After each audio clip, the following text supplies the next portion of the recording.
table when we left the last time. You know, it sounds like a small thing, but it is the small things in life that often demonstrate and show character. And in that spirit, thank you so much for your kind words and your kindness. So it doesn't go unnoticed. Engineers have a need for order. I'm serious. That's not. We have a need for order. Check his desk at home. Yeah. Create order. Yeah. I have a way that I do almost everything. It's the engineer in you. Well, I would venture to say it's the human being in you too, and it's the heart as much as the engineering mind, and I thank you for that. It's obvious that I have no idea where to start, and that's always a good way for me to start because it helps me get going, to reflect on that, and so we are going to talk today about this question of reparations. I think I did say that I would end on that topic, and I hardly need tell you that it is hardly an end, but perhaps just the beginning of more questions rather than anything else. I also, without wanting to go into the Trust Feed massacre and the film you saw about Mitchell, want to say that I tried to Google a little bit more about him because I think one of the questions was what had happened after he had been there, etc. I couldn't find very many references, and one might think that might be something you want to put out there more, is what were the results of events like that. You might think that would be a healthy thing to do in the context of truth and reconciliation. But the references I did find were to two books, one called Restorative Justice Today, Practical Applications by Lorraine Walker, and the other one called Forgiveness and Power in the Age of Atrocity, Servant Leadership as a Way of Life by Shan Ray Furch.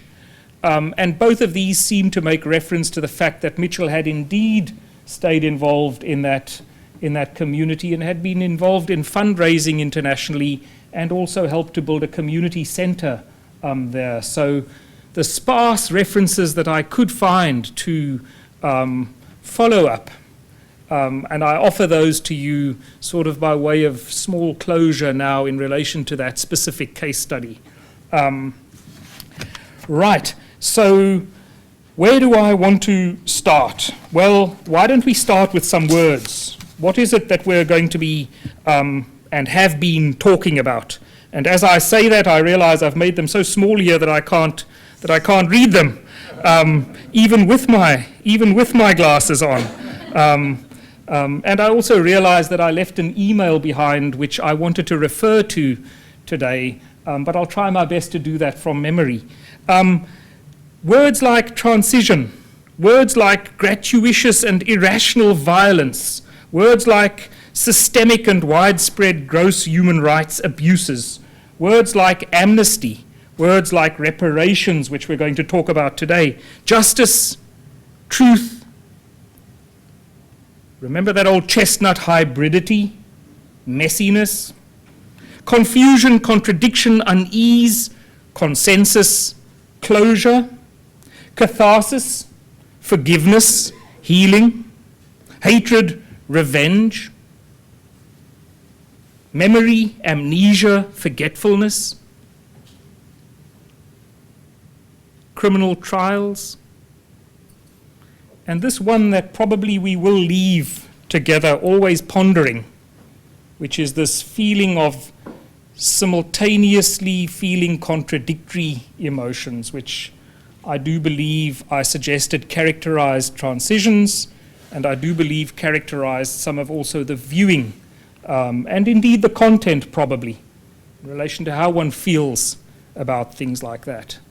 How's that for a summary, and do you have words that you might add? Because I sort of 5-ish this morning pulled together a list of words that I thought, sort of covered generally the kinds of things that we're speaking about. So I offer those to you by way of reminder. We revisit them by way of backdrop, by way of thinking perhaps about reparations too, and truth and reconciliation in the broader sense. Now, before I get into a critical perspective on reparations in South Africa, I again want to emphasize just how amazing it was that we actually had that Truth and Reconciliation Commission. I don't want a critical stance towards reparations in the TRC to mitigate against what might now come across as a particularly critical perspective on reparations. So I say that by way of caveat. And the other thing I'd like to do for 2 or 3 minutes is to globally contextualize reparations. Yeah. And I do that again by, what did we do before we had Google? I don't know. You know, when my son or my daughter ask me a question, I say, I don't know, but let's Google it. You know, in class, you know, students will Google something, and there we have answers on tap. Now, it's a different question as to the veracity of those answers. And of course, I don't allow Wikipedia as a source, a bibliographic source, you know. But that aside, you do get a good sense of some of the answers. And so I Googled the word reparations. Isn't it so sad that someone sits somewhere behind a computer and Googles the word reparations? Yet it's what I did. I came up with a Washington Post article. 11th of March this year, it was written. Chris Van Hollen, ring a bell? Yeah. Become one of the most prominent members of your Congress, I believe, in recent history to suggest legislation to potentially make provision for reparations for slavery. And so the Washington Post, because of the sensitivity of this issue, and I feel I should say this too, says, and I quote, "To reiterate and be completely clear, Van Hollen is saying he'd be open to considering a bill that considers reparations." And so in Googling this word reparations, I found that Representative John Conyers, perhaps another, I may mispronounce that name, introduces legislation every year since 1989 to set up a 7-person committee to consider the idea of reparations. Apparently this bill has a name, H.R. 40. And the name, I'm told, is because former slaves would receive 40 acres and a mule. Yeah, so H.R. 40. That's where it derives its name from. Thing is, it doesn't seem to have any support. So obviously, it's introduced every year and it goes nowhere every year. Ladies and gentlemen, South Africa, and indeed the United States of America, we are not alone. Far from alone. A survey of the International Center for Transitional Justice website, and I have the link for you, and when I give this documentation, if you want to click on that, you will find this website, has examples on its website dedicated to reparations. And it includes the following 4. The Chilean government paid more than $1.6 billion in pensions to certain victims of the Pinochet regime. Established a special health care program for survivors. And there was an official apology from the president. The Moroccan government is currently implementing, as a result of its commission, individual and community-based reparations programs for the 50 years of what was the so-called lead years in Morocco. In 2010, the president of Sierra Leone formally apologized to women. Now, let's not ask why he had to apologize to women, or should we? for his country's 10-year armed conflict. And of course we should, by the way. That's, and so there's an apology combined with modest compensation. And in Cambodia, its fourth example, the extraordinary chambers in the courts of Cambodia have ordered symbolic and collective reparations in the court's first convictions for abuses, for human rights abuses.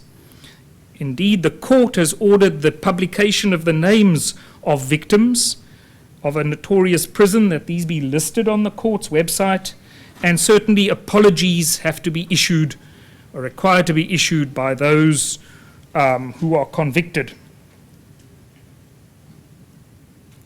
We're just contextualizing reparations. That's all we're doing here. And we're beginning to see that South Africa isn't alone. The United States Institute of Peace has a digital collection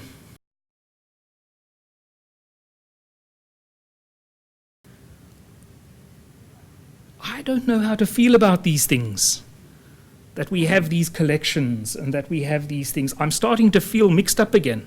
I don't know if you are, but I certainly am, and of course we need them, and of course we have them. And this collection, I mean, you can't see it and I can't see it, but the simple point is, and it's not complete, it's by no means complete, has links to a whole range of truth and reconciliation commissions and reparations regimes and approaches and processes and documents and so forth. And those countries go from A to what you call Z and I call Z, Argentina through Zimbabwe. And so you can see that if I give you a context, then it is indeed that much broader, much wider picture that I would like to paint and which I would like to situate and contextualize the South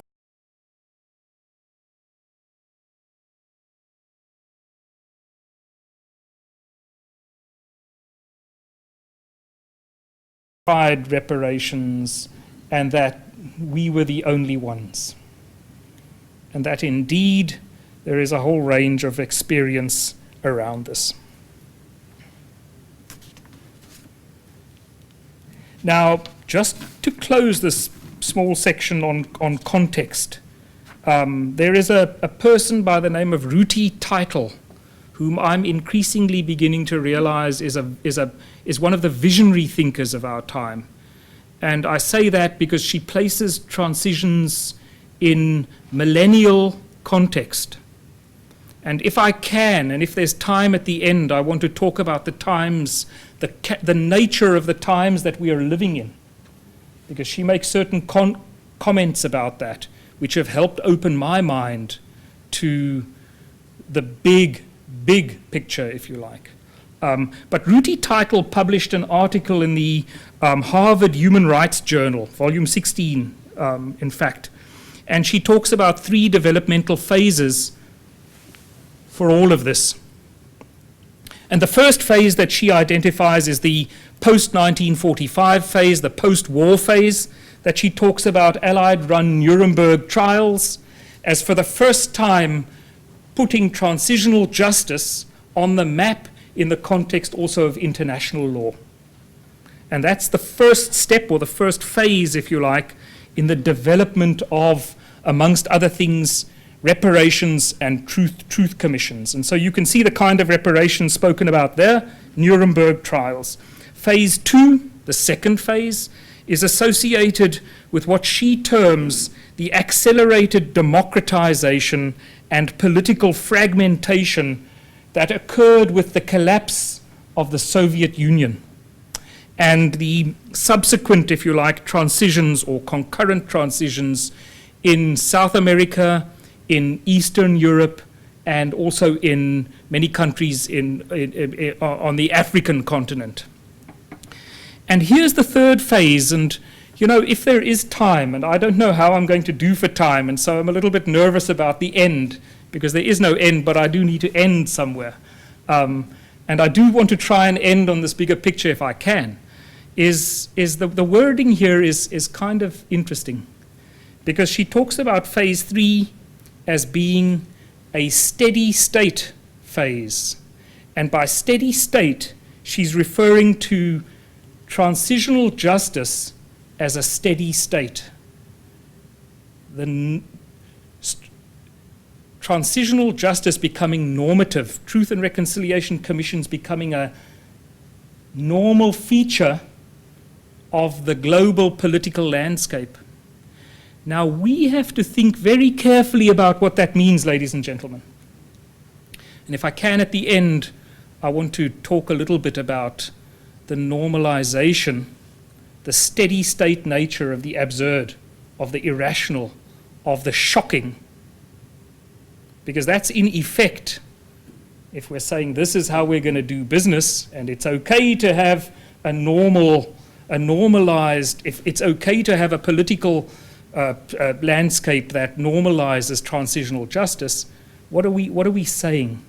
Yeah, and we can say the same about ideal conceptions of justice versus political power, and what the implications are if we're saying it's okay to bend justice, and how far do we bend it in the interests of reconciliation and national unity, and what does that mean long term and in the big picture?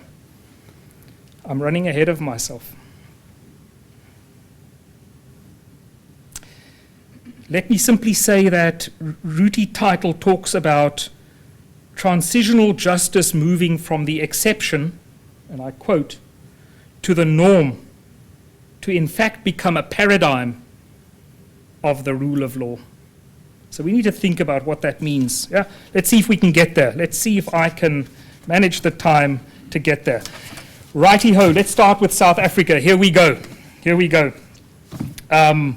And in many respects, you know the current picture, you know the current circumstances. Do you want me to use that? Do you like it because I've got this on the slides? Yeah? I can do that, yeah. I think, but you won't be able to see it. I think that's probably why I'm shy to use it. Yeah?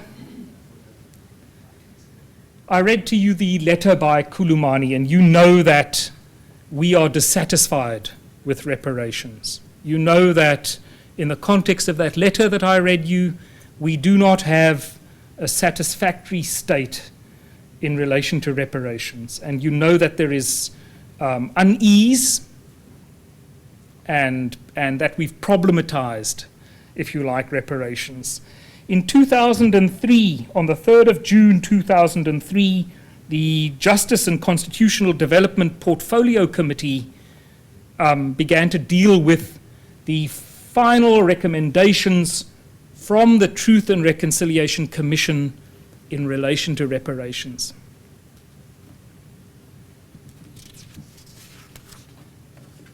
And the press release, which I've taken from a newspaper article, page 2 of the Mercury, dated the 2nd of June 2003, spoke about the fact that the interim reparations phase had been completed, except for 1,000 victims, their words, who could not be traced by either the TRC or the government. And so interim reparations had been paid to 17,040 victims to the value of just under 50 million South African rands. How much in dollars? Divided by 10, I'm hoping on Monday when I go to South Africa that the exchange rate will be better. But I use a rule of thumb when I'm there, and I just divide it by 10, and so you get, 5 million. Is that right? I wish it was wrong. Right, and so that second paragraph there is as clumsy as the process, because the process in effect was bureaucratized. And so the recommendations that the TRC made went to Parliament. They were tabled in Parliament a little earlier, and if you begin to read that, you begin to see just how governments can bureaucratize things. In accordance with Section 27 of the Act, a joint committee of Parliament shall make final recommendations, which recommendations, when approved by Parliament, will enable the President to make regulations. And it notes there that we are now awaiting this phase to be, completed. Thereafter, of course, more regulations need to be developed, is what the next one says. Now, really, in effect, what we're saying is there was money for reparations. There was actually much more money. There was 976 million rands. That's, again, $97 million in the President's Fund, which could have also been disbursed, which was earmarked for that, which wasn't disbursed, which wasn't spent. And so the rest of my commentary here, and I really do apologize because these were not meant to be displayed. So in your feedback, please be kind when it comes to these things, because they are literally notes for me rather than meant to be seen.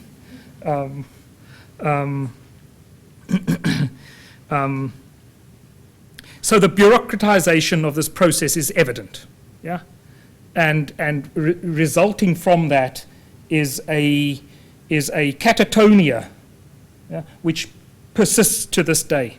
That's really the key point there. Excepting to say that already in these early days, Kulumani was already saying, this isn't enough. This is not enough. And in fact, foreign banks and foreign companies for their cooperation with the apartheid state. Now, all of that was thrown out, including stuff that happened here in your country with some of the American companies that were active during apartheid in South Africa. But this last paragraph there is, of course, an interesting one. These committees that are set up, so this particular committee that would be looking at reparations and so forth, in the press release says it would be likely to deal with another draft bill being prepared by the Justice Department on the immunity process for perpetrators who had failed to participate in the TRC. Can you even believe that sentence? Mbeki, the president at the time, said the government had decided against a general amnesty, thank heavens, because it would fly in the face of the TRC's efforts to establish accountability. Yet, and I quote, we also have to deal with the reality that many of the participants in the conflicts of the past did not take part in the TRC process. Right. So where do we stand today? Well, we know that there is an obligation upon states to provide reparations, to provide individual reparations for victims of gross human rights abuses. And we know that that, in fact, is well established in international law. And if I have a moment, I'll canter through 3 or 4 international law instruments just to give you a sense of the extent to which it is embedded in international law. We also know that the TRC's Reparations and Rehabilitation Committee, abbreviated to RRC, the Reparations and Rehabilitation Committee was tasked with designing a comprehensive reparations policy. It was mandated by the Act to design such a reparations policy. And we also know that the RRC recommended providing interim urgent reparation and longer-term reparation, as well as symbolic reparations, and certainly also legal and administrative reparations to ensure also institutional reform.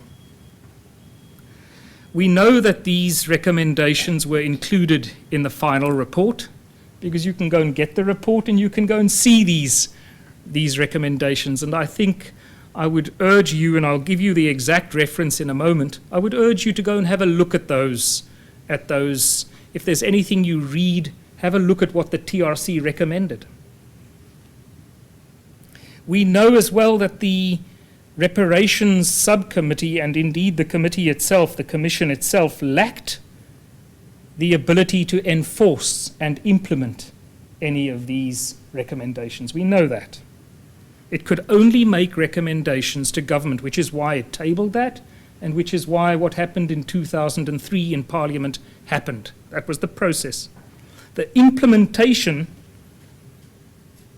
remained dependent on the political will of the government. So here again you see that hybridity, the political will versus an ideal, insofar as it can be ideal, an ideal recommendation, and what happens in the context of political will. Now, Kulumani, if you go to their website, and I've got the link, that blue bit, I learned how to do what's called hyperlinks. So inside that word is a. If you click on it, you go to the website. It's like magic. Isaac Newton thought gravity was magic, and we still don't know how it works, by the way. So, it might as well be magic. Except to say, of course, if you don't know something, there's no shame in saying, I don't know. And that's quite profound, rather than saying, oh, it's that, which is, of course, a complete guess and fabrication, if you don't know.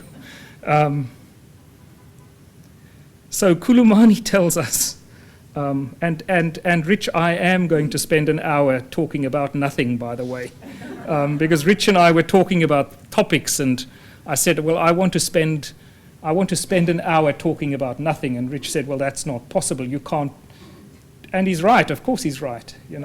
Accepting that I have a certain idea that I want to talk about. Binary thinking, the pernicious nature of binary thinking, the fact that the Greeks, we should have listened to the ancient Greeks, because in some respects, thinking about things like black and white, and my favorite one, which is something and nothing, has led us on a wild goose chase for so long. And so we should talk about nothing, because we don't want to stay on that wild goose chase. There is no such thing as nothing. It's tautological. It undermines itself. If you just think about the concept, it can't exist. So how can you talk about something that can't exist?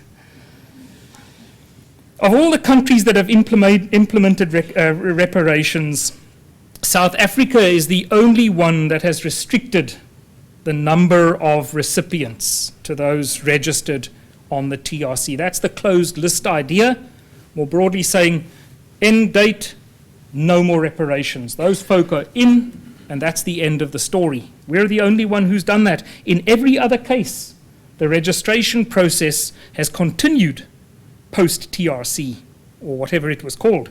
After the conclusion of a commission's work, in order to provide everyone the opportunity to come forward and to talk about and be able to qualify for compensation. So in South Africa's case, you had that limitation on the number. You had certain folk that couldn't be found, 1,000 to 2,000 of those. And certainly the estimates, 3,000, 4,000, depending on the exchange rate.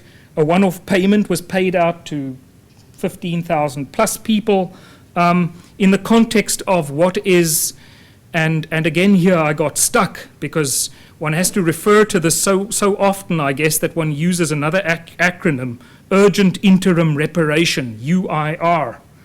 Well, there you go. Now, Kulumani is clear on this, and you may agree, and you may want to measure it up against what international law says, is that the one-off payment, the one-off UIR payment, did not reflect the recommendations put forward by the Truth and Reconciliation Commission. Nor was it sufficient to meet the needs of those that needed and deserved reparation. Nor was it paid to everyone that was even identified in the closed process.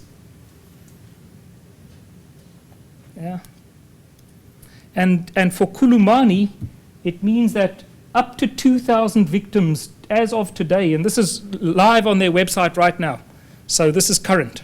Yeah? Up to 2,000 folk who were identified by the TRC have yet to receive compensation. Never mind the 60,000, I think, is a figure on their website, and there might be more, that ought to be have access to compensation. Now, also on their website, on the 29th of November 2013, the Department of Justice, which has responsibility for reparations and for continuing the work of the TRC, has said that they publish a general notice 1178 in a government gazette. I don't read the government gazette in South Africa, and I'm a South African. I don't know if you read the government gazette in South Africa. I don't think there's any reason why you would. But the point, of course, there is who reads the government gazette? And what it's saying, of course, is that there was no effort to then say that there's this general notice, there are new regulations relating to community reparations.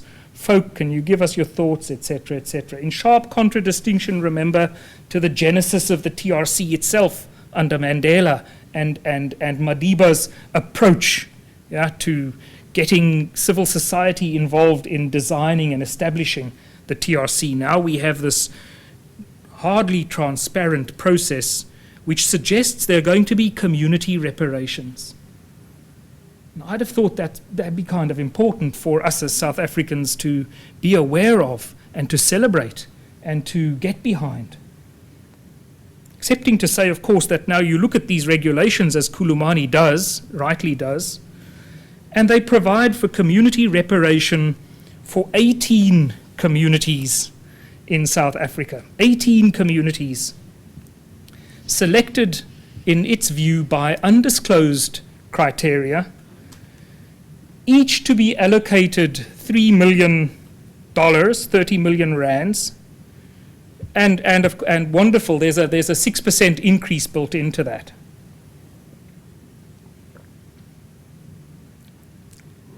And apparently the nature of these projects include infrastructure development, school construction, school improvement, health and social services, skills development support.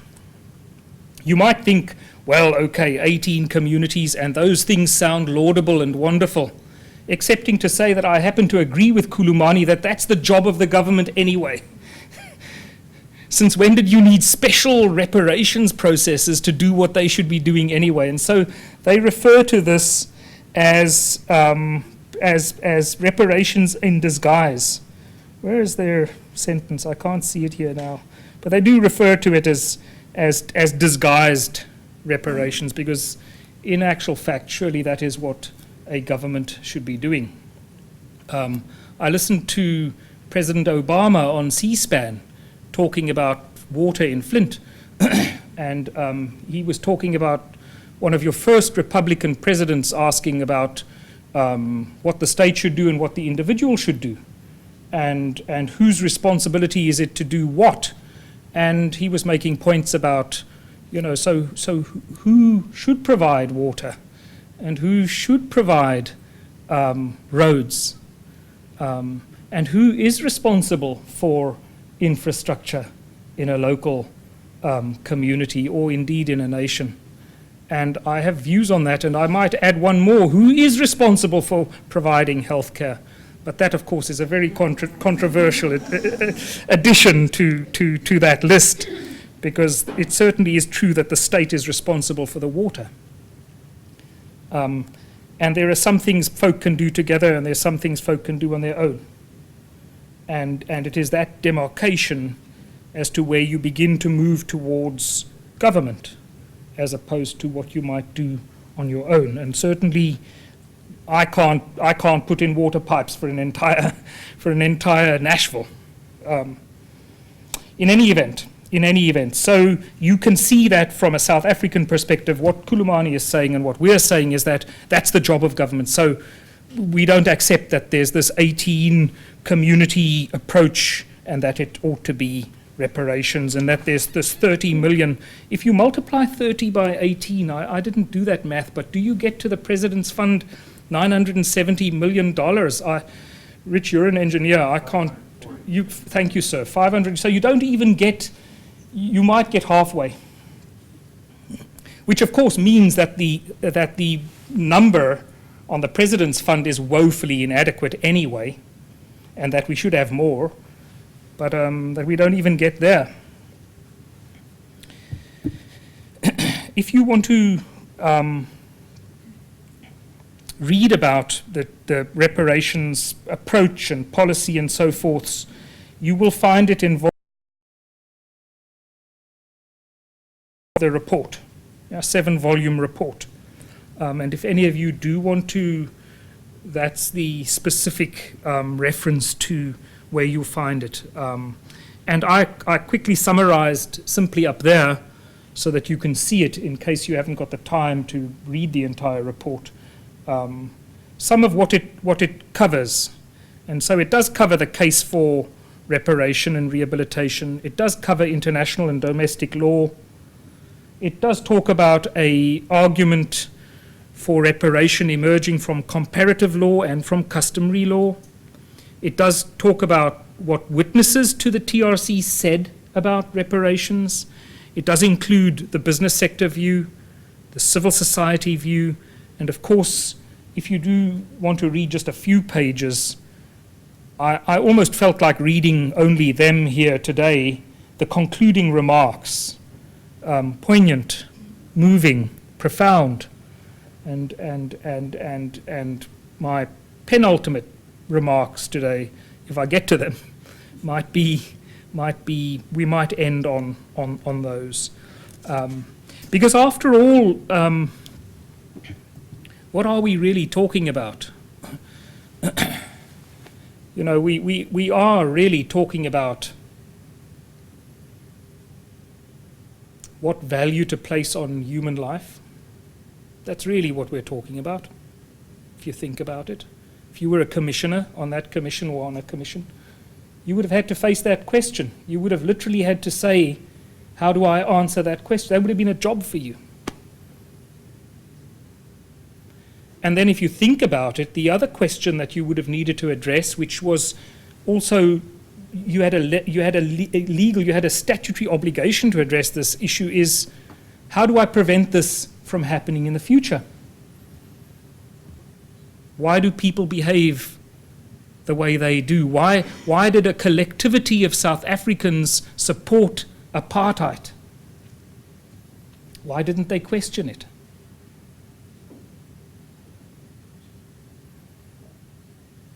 And the third question, of course, is the normalization of transitional justice, which is a separate question.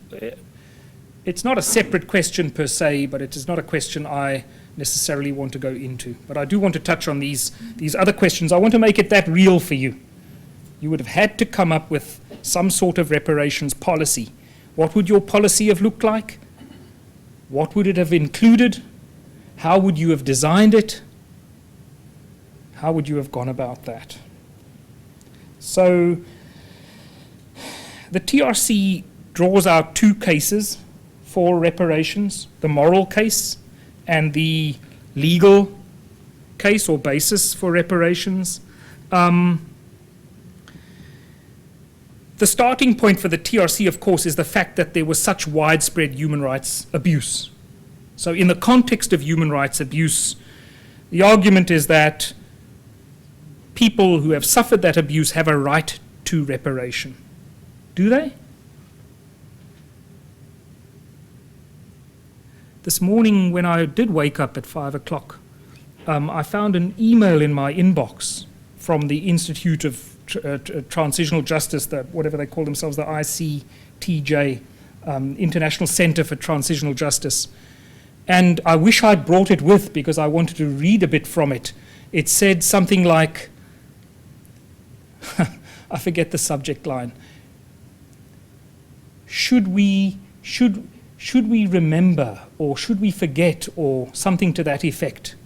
And then it said, Dear Clive, and it went into a small preamble, and then it had photographs of two people, prominent scholars. And so the question is, does it do harm to remember? Does it do more harm to reconciliation to remember, or does it do more good to collectively remember? And you had these two scholars in their faces, and the one makes a yes argument and the one makes a no argument. And if you want to go read the yes and the no arguments, and I can share this with you if you like. So, you feel that there should be reparation. I bet you when I stopped and said, should there be, you were probably, I hope you were thinking, yes, there should. Maybe you weren't. I don't know. You wouldn't be wrong if you were saying, no, there shouldn't. Because there are, and the debate even today continues as to whether it is important to remember, what is the impact of remembering, what are the impacts of processes like this, and so forth. But the case for reparations in our case is contained in our Constitution, it's contained in the Founding Act, and it's contained in the majority judgment of the Constitutional Court that I spoke about, the Azapo case. It's contained there as well. And I think I speak for South Africans when we say the vast majority of South Africans agree that there should be, so the moral case is there too. Yeah. Certainly, though, we do struggle with the idea of what constitutes adequate reparations. And here's where we probably find the real struggle. So over and above this debate as to whether or not there should be reparations, we also then say, well, if we say there are grounds for reparations, what should those be? And that question, together with the lemming-like behavior of certain human beings, are counterpoints for me, two sides of the same coin. We have lemming-like behavior. Why does that happen? We have reparations. What constitutes what constitute fair and adequate reparations? Right, so a moral case and a legal case. The international legal framework is important because South Africa signed up to a number of international legal instruments, and by being signatory to those instruments, of course, there was an automatic requirement legally that it comply, that it do something about that.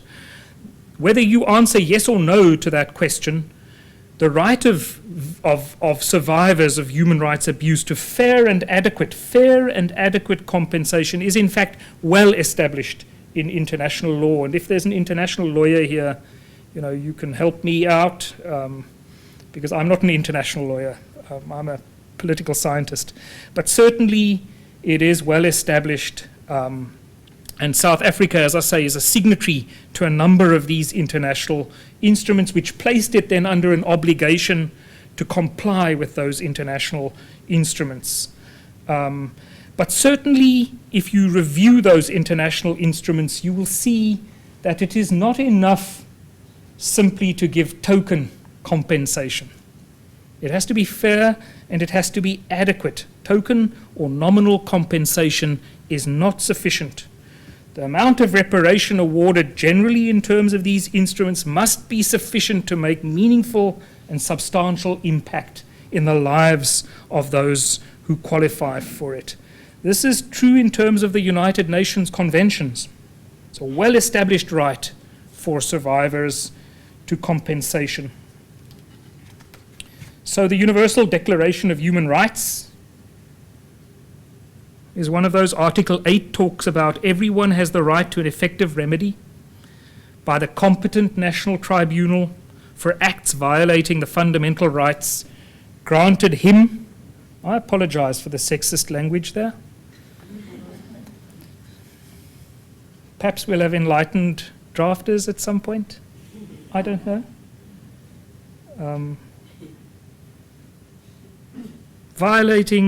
So for acts violating fundamental rights granted them by the Constitution or by law. The International Covenant on Civil and Political Rights has similar language. The Convention Against Torture, other cruel, inhuman, or degrading treatment or punishment has similar language. And indeed, you also have the Inter-American Conventions on Human Rights, and I've summarized all of those there as well. All of these have an impact on the argument also the legal argument, but certainly morals and ethics are bound up in that as to the yes answer to reparations and remembering. Now, I don't think anyone can anymore deny that millions, the TRC talks about thousands, but I talk about millions of casualties, killed, tortured, abducted, treated badly. And I don't think anybody can anymore deny that not only were individual lives destroyed, trust feed, communities were destroyed, families were destroyed, a whole nation was destroyed by apartheid. And certainly the TRC recognizes that hundreds of thousands of people, that the new government inherited hundreds of thousands of people who had had this significantly traumatic experience. And what the TRC was saying is, over and above these legal arguments, there is also a moral argument to, if you like, ensure that those whose rights have been violated, that they receive reparation and rehabilitation. Now, here's the thing, because we can be quick to criticize the TRC, and often it is felt that by placing a certain monetary amount, that the TRC didn't understand the value of human life. But the TRC wrote this in its report. While such measures, speaking about reparations, while such measures can never bring back the dead or adequately compensate for pain and suffering, they can and must improve the quality of life of victims of human rights violations and their dependents. So the TRC itself recognized that moral dilemma. It recognized that the Archbishop as chair and the commissioners and the subcommittee that had this very difficult task of defining a policy for reparations had to operate within that context. How on earth would they do it if we accept that it itself recognized that we can't bring back the dead, we can't compensate adequately for the loss of brothers and sisters and mothers and fathers and so forth. Yet it had that task. Yeah? Not only did it have that task, it was demanded of it that it come up statutorily on the one hand, but certainly popularly on the other. Yeah? And I'll talk about a survey which it conducted the TRC conducted in a moment. Not only this, but it also said that the government that came into power was morally obliged to accept the responsibility of the state and carry the burden of the state as it moved from the past into the future. So, in effect, that obligated the new government to pay for the sins of the past government. So we're saying the state needs to compensate survivors. And indeed, that was recognized by the Act and recognized by South Africans, that the state had that obligation. Here's the other thing that the TRC said, and again, there's a yes and a no. It said that without adequate reparation and rehabilitation, there could be no truth and reconciliation. It linked the two together. It said you can't do the one without the other. You may differ, you may agree. And it said it wouldn't be possible to do that at the individual or the community level. Comprehensive forms of reparation, in its words, should be implemented also to restore the physical and mental well-being of individuals. Now, let me see. All right. I don't have any more time.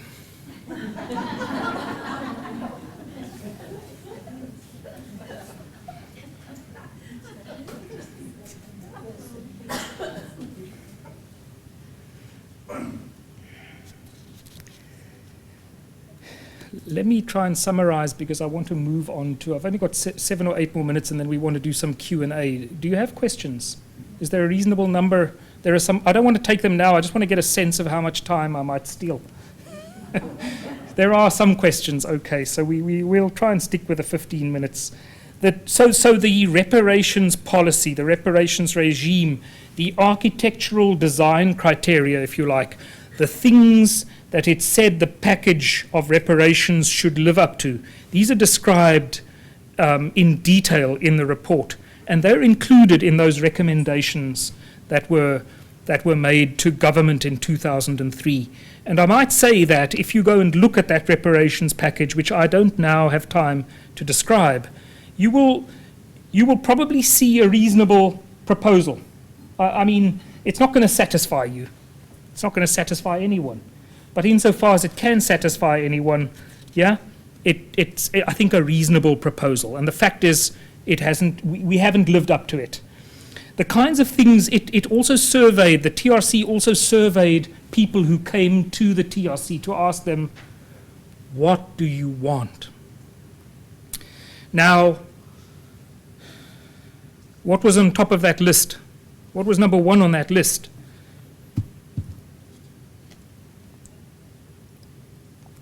A monetary grant. Most folk wanted money. So most folk who came to the TRC wanted money.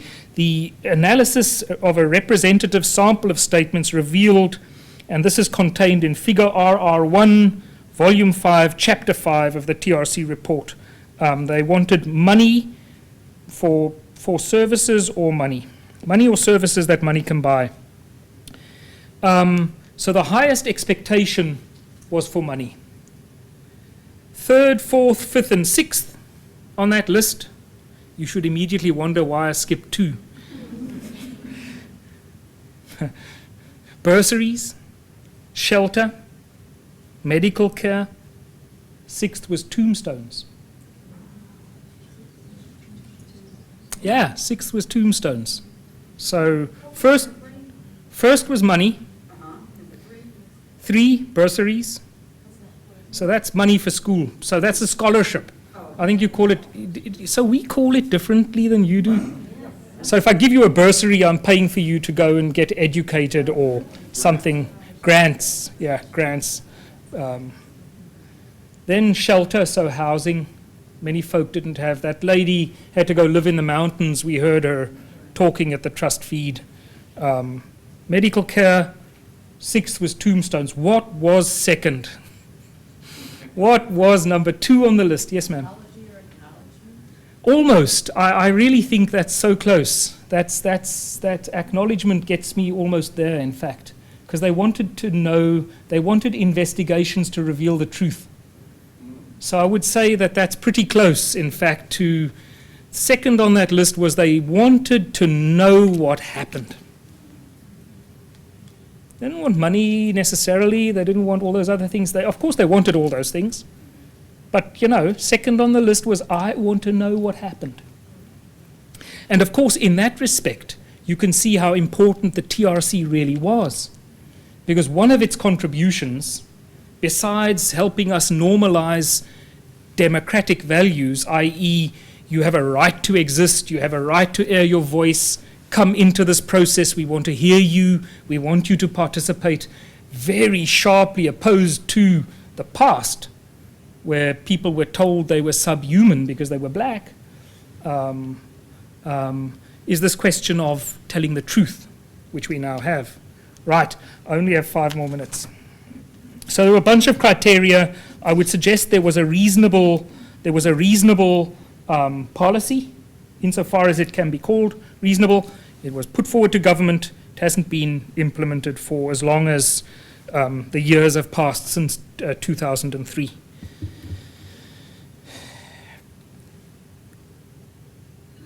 The question of restorative justice sat at the heart also of the TRC, and I would be remiss in not saying that if you think about Nelson Mandela coming out of jail and not having a single hair on his head that was a hair of revenge, a hair of retribution, and that indeed he came out and said, I want this thing, and I think this thing is going to help with reconciliation, and my agenda for my presidency is reconciliation. We have to say, of course, that we owe a huge thank you to Nelson Mandela, and that this is part of his legacy, that he helped also channel not just black anger, but also white opposition in favor of unifying us around things like this TRC, single-handedly, you know. So I do need to talk, and I would have liked to speak more about that icon and his legacy and role in relation to the TRC, and in particular in relation to Ubuntu and restorative justice. And I quote from his, let me just quote from his biography. Anthony Sampson was his official biographer, and Sampson wrote of Mandela as he moved towards his release. And whereas Mandela once channeled the raw hurt and anger of black people into the more controlled activities of Umkhonto we Sizwe and the broader liberation struggle, he was, when leaving jail, able to channel the raw hurt, anger, despair, and hopelessness of an entire nation into a mood of reconciliation rather than retribution. And I do want to credit Archbishop Desmond Tutu as well. You know, it's so no one can live in Mandela's shadow. It's impossible for us South Africans. You know, he's so big. But I know what he would say now. He would say, stop speaking rubbish because it was all South Africans and not me. That's how he was. Right.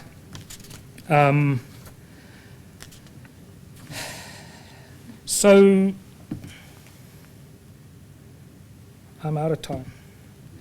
I'm going to steal 5 minutes of your time. Is that okay?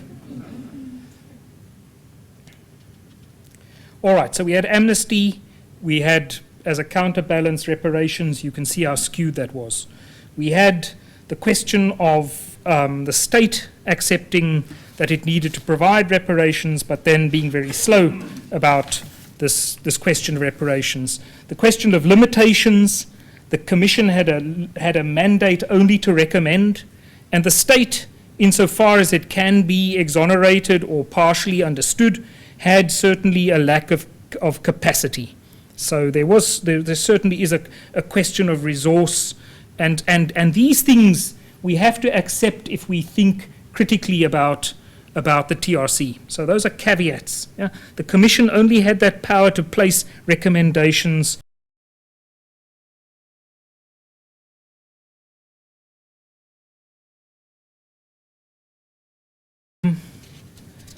If one thinks about what it really needed to do, then it needed to balance, if you like, amnesty against reparation. Yeah, and it didn't necessarily achieve that. I'm sorry, I'm pressing on the keyboard there, and I shouldn't be.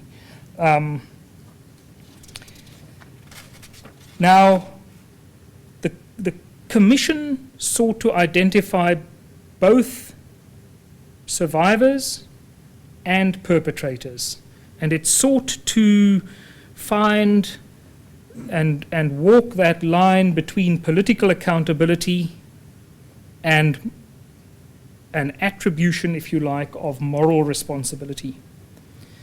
In that context, the Act was also talking about the importance of promoting national unity and reconciliation in a spirit that I described when I spoke about Mandela, in the spirit of understanding which transcends the conflicts and the divisions of the past. And it had to do that by establishing motives and trends and perspectives. And so for the TRC, without necessarily seeing, if you like, offender accountability as part of this quest for understanding, the uncovering, if you like, of motives, the potential certainly for an individualized, accountable amnesty process as a contribution to also the rehabilitation of perpetrators and the understanding that survivors sought, that this contribution to integrating everyone into a new society, this shouldn't be underestimated. This contribution shouldn't be underestimated. One of the Judge Muhammad at the time, spoke about opportunities to obtain relief from not only the atrocities, but also guilt and also anxiety, and for everyone to become an active member of our South African society.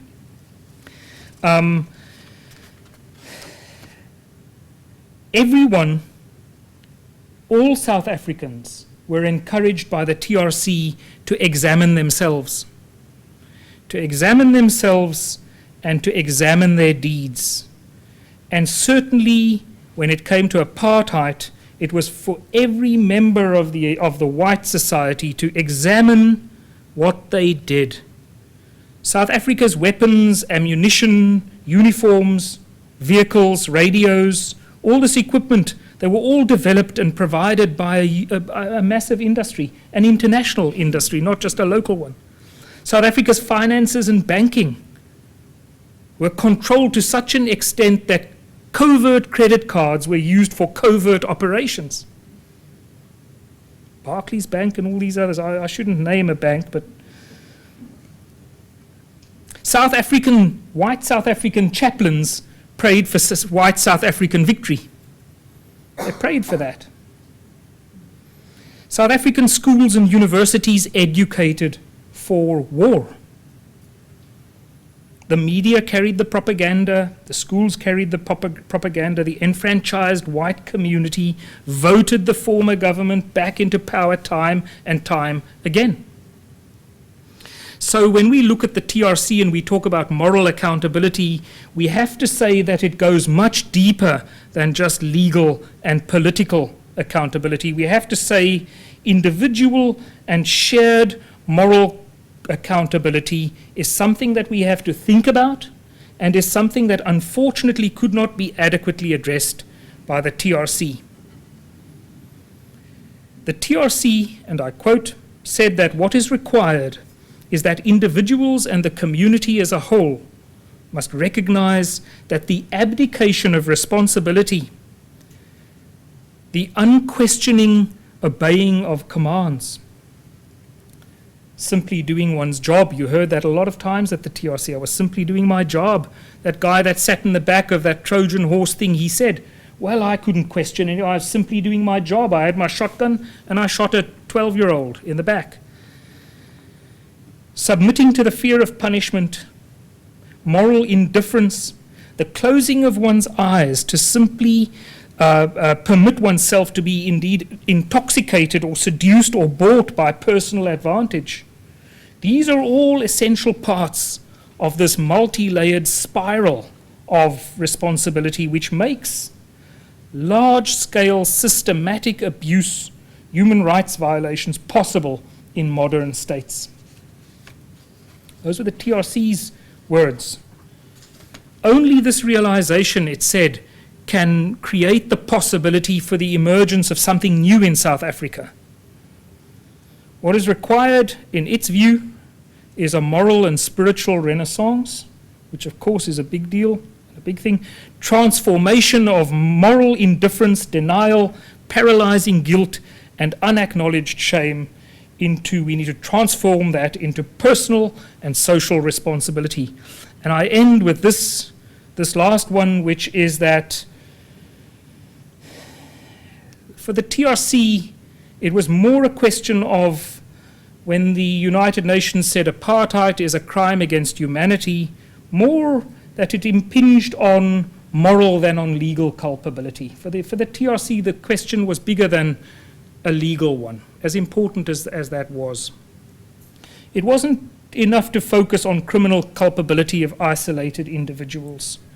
It wasn't enough to identify a few individuals and say, boom, into court with you.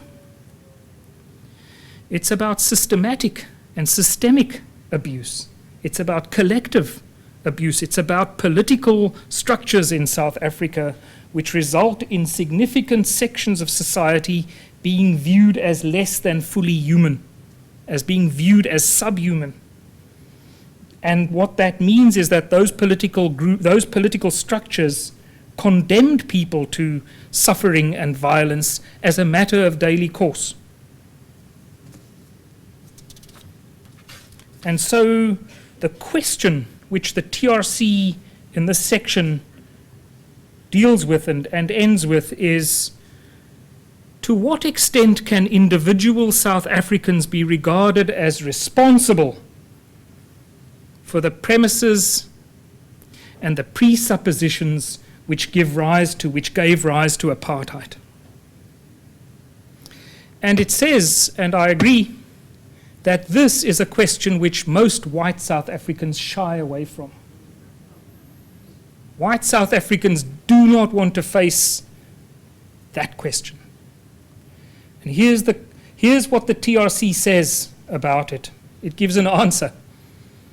It says that the kindest answer consists of a reminder that history suggests that most citizens are inclined to lemming-like behavior, thoughtless submission rather than thoughtful accountability.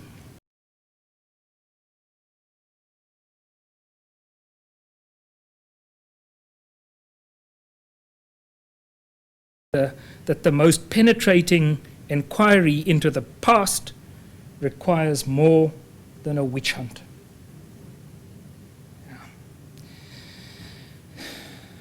Yeah. I'm going to take some questions, and I was given one in advance. I feel like I should take it first, but I see hands as well, so let me start with you and then move to you, and let me just see, we have 6 minutes. One of the statements shows that Culminating said that reparations have been made where there were other commissioners. Yeah. Way. So Kulamani says that reparations were made in other truth commissions. Where are those other truth commissions? And just for the sake of brevity and getting to it right at the beginning, there were 4 which are listed on the Center for Transitional Justice website: Chile, Morocco, Sierra Leone, and Cambodia. And that chart then highlights. And that's only the tip of the iceberg of the hundreds: Argentina, Bolivia, Chad. There's literally a whole range of these kinds of these kinds of things. And the clearest ones certainly are quickly those that I started with. Yes, ma'am. How were the reparations funded? How is the South African government funded? And are there funds being allocated ongoing for reparations? So the reparations were funded in the first instance by the state, because the state accepted the burden from the past. There was also the President's Fund, which had 970 million in, so the President had a specific fund which was hardly used. And where did it come from? That came from state and business and other civil society contributions. Contributions or taxes? And taxes. So in other words, it was a combination of tax and other contributions. And the current funding, insofar as those 30 million rands grants for those 18 committees, communities is concerned, will be a mix of that as well. Yeah. But of course, the question of funding is woefully adequate, and a question that should be addressed is, where should the funding come from? And the answer to that, of course, is multifaceted. So the question is, a key question is, how do you fund reparations? Who pays reparations? Who ought to pay reparations? What's the role of perpetrators in all of that? Is it right for the state to accept that burden, because that means everyone is in effect paying, because we all pay tax, etc. So it's a pretty profound question, and if you were a commissioner, you would have been grappling with that too. Rich, do I have time for one more? Yes, you do. No, you're 5 minutes. So I mentioned during the first class that I went into towns in South Africa, villages, towns really, to teach conflict resolution and to talk about different approaches to conflict. Who decided the need for that, and how quickly did it happen? Did the village leaders respond well? Which I read, did communities respond well? Did you see any direct results from these conflict resolution bits? And a kind thank you, which I appreciate. So civil society and government at the time recognized the need for, as we started the negotiation process, two things. One was information about the process, which needed to filter down and up. But what was happening at a national level, and secondly, the importance of local negotiation structures to enable local communities to support the peace process at a national level, which makes sense. In conflict resolution theory, you talk about multiple tracks, and a key track is the local track to support what's happening at the national level. And so these conflict resolution workshops, which I led, were part and parcel of a wider endeavor recognized by a broad range of people at the time, leaders at the time, to empower local communities, to establish negotiation forums. The impacts were amazing. There were times when I would go into a room and it would be divided between black and white, and they'd literally come into the room with their guns and were ready to go out back and protest and things like that. Febrile, volatile circumstances where once we began to use Burtonian and Fisherian and in fact, you know, many conflict resolution theorists had provided great practical approaches to dealing with conflict. Once we'd begun to work with folk, in many instances, a forum was established, which of course is a huge thing. People would exchange phone numbers, and they would have never, you know, they would eat together, black and white. We'd have lunch and stuff like that. They would have never done that. So it depends also what you mean by outcomes, and often some of the biggest outcomes were literally, you know, you're a human being. Ah, yeah. Oh, right. Okay. I didn't know that. Yeah. I mean, that is exactly one of the key outcomes, is to so you dehumanize the enemy in war, and then you can kill them. You wanted to break down a lot of that, and then of course empower people to realize that you can differ without